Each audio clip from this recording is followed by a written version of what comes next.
Subchapter 2. So the first thing it starts talking about is the Merkabah. And the Merkabah is hard to describe, I guess. It's, well, let me just read this. The geometric energy fields around our bodies can be turned on in a particular way, which is connected to our breath. These fields used to spin at close to the speed of light around our bodies, but they slow down and stop spinning after the fall. When this field is turned back on and spins, it's called the Merkabah, and its usefulness in this reality is unparalleled. It gives us an expanded awareness of who we are, connects with our higher levels of consciousness, and restores the memories of the infinite possibilities of our being. So the Merkabah, like I think I mentioned it in Lesson 11, the Merkabah is the star tetrahedron around the body. It looks like this. When you have it activated and you return to the higher level of consciousness, you can actually do things that seem just impossible. And I think it wasn't in the Bible that Jesus walked on water and changed water to wine and ascended bodily to heaven or higher dimensions. It would have been with his Merkabah is how he would do that. And apparently it's really easy. I don't know personally, but that's what these ancient texts say. Another thing about the Merkabah is I was watching Ancient Aliens, and they talked a lot about these ancient flying vehicles called Vimanas.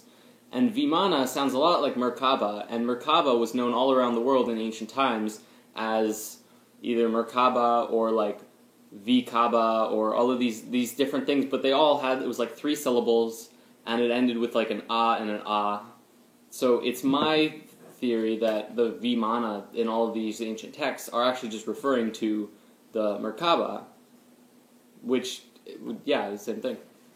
So the Merkabah is a counter-rotating field of light that affects spirit and body simultaneously. It is a vehicle that can take spirit and body from one world or dimension into another. Oh yeah, if you're going to change dimensions, it's through the Merkabah. And at the end of 2012 or 13 or whenever this shift happens, what's said to happen is that we're all going to just consciously remember, because we all used to have these memories of the Merkabah like 13,000 years ago before the fall, and then we lost it, and they've just been dormant since the pineal gland thing that we talked about in Jordan Reed's Flower of Life 1. Without divine love, the Merkabah is just a machine, and this machine will have limitations that will never allow the spirit that created it to return home and reach the highest levels of consciousness, the places where there are no levels. Another focus we're going to be talking about is called the higher self, but it has many names like guardian angels and helpers and watchers and all that. Basically, we exist in higher levels than just this one. This is just our physical self, but we also have a higher self and a higher self and a higher self, and it kind of goes back up and spans all the way back to the unity, I would say. And you can communicate with your higher self through channeling, and you know when you feel like you're called towards something, or like you see something and you're just like, it stands out for some reason, and no one else, it doesn't stand out to anyone but you kind of have this pull, or there's that intuition that says like you should go that way. The higher self does guide you and does help you and pull you toward things that will help you if you let it. So if you ever have a situation where you're kind of torn between following your intuition and following, the logical answer, go with the intuition and have faith. Because faith is a really good thing. Actually, that's the one thing.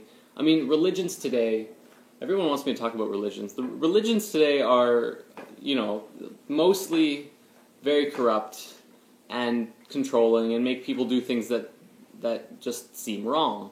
As I said in the last one, don't follow religion, just be yourself.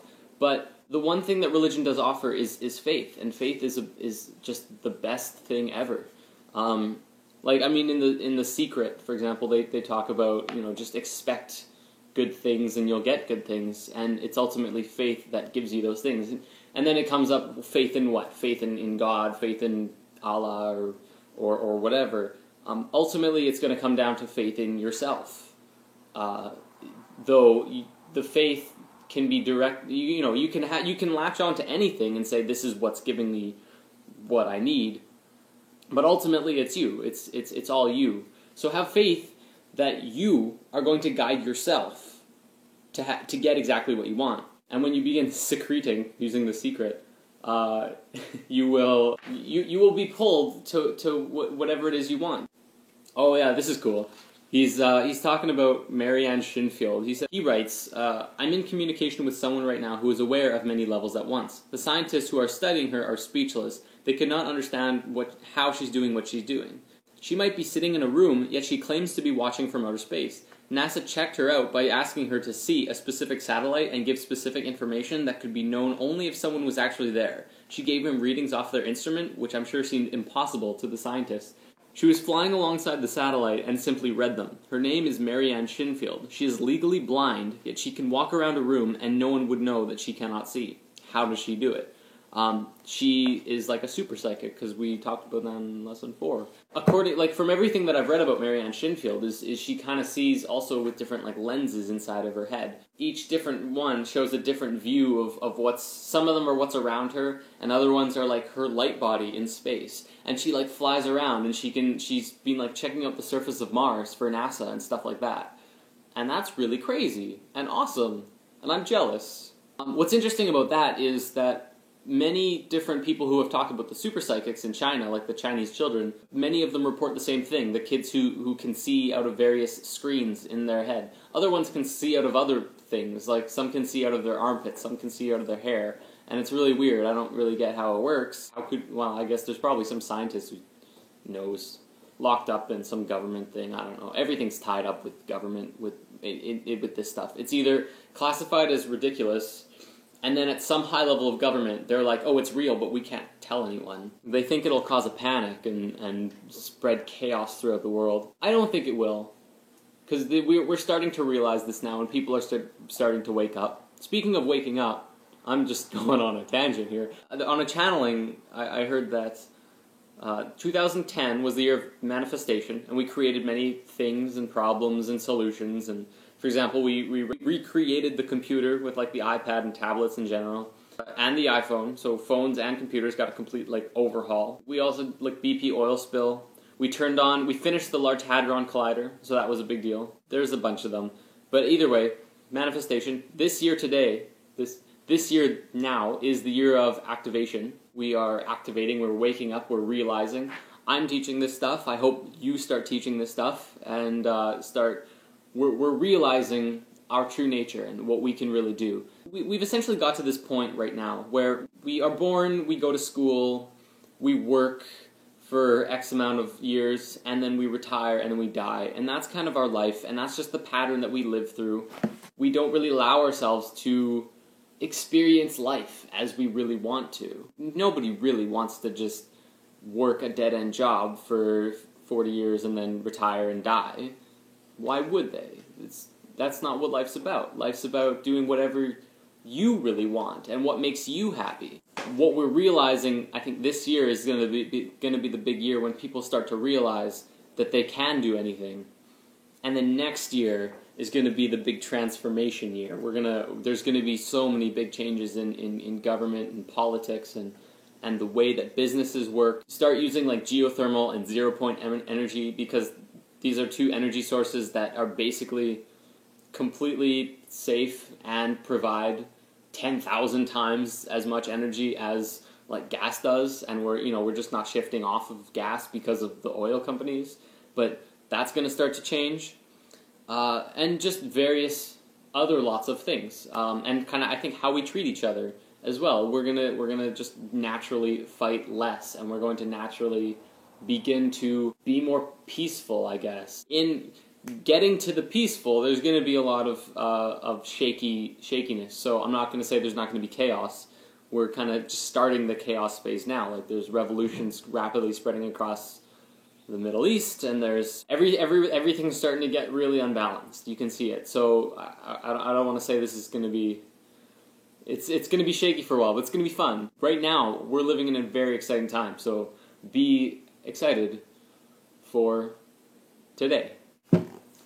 So now he's basically talking about how there's two aspects of this book, and one will be talking about the geometries and the left brain stuff and the math and the science and how it all fits together. But the other half will be talking about the right brain, experiential half, and how it affects you, and stories, because storytelling is a fantastic way of sharing information. But unfortunately, if we just told stories, people would take it as folktales. For example, if I, like right now I just started working on the human history spirit science, and if I hadn't gone over the first 11 episodes and just started with this episode, people would have just been like, this is a folktale, it doesn't make any sense. What are you talking about, consciousness? I had to do 11 other lessons to get to the good stuff. So, we're at the good stuff. I use this line here in the New Spirit Science. The many ideas we believe today and facts we've been taught in school are just not true, and people are now beginning to realize this worldwide. Of course, these patterns were believed to be true at the time when they were taught, but then concepts and ideas changed, and the next generation was taught different truths. So over time, we've just, like, the belief systems of our parents have just slowly changed. Like, for example, the atom he's talking about here. The idea of what an atom was got completely changed, like, 20 times in the last 100 years or so. It used to be like a watermelon with, like, seeds in it, but now it's like the little dot with, like, the dots going around it. But there was a ton of different things in between that, too. We're at a point right now where we need to start discussing the things that we were taught to be true and see if maybe those truths weren't really in our best interest as an evolving and expanding species. Then it goes from there to talk about the Dogons. But you know about the Dogons, so I'm going to skip that part and end today's reading the book. So that's that, and I'll see you later.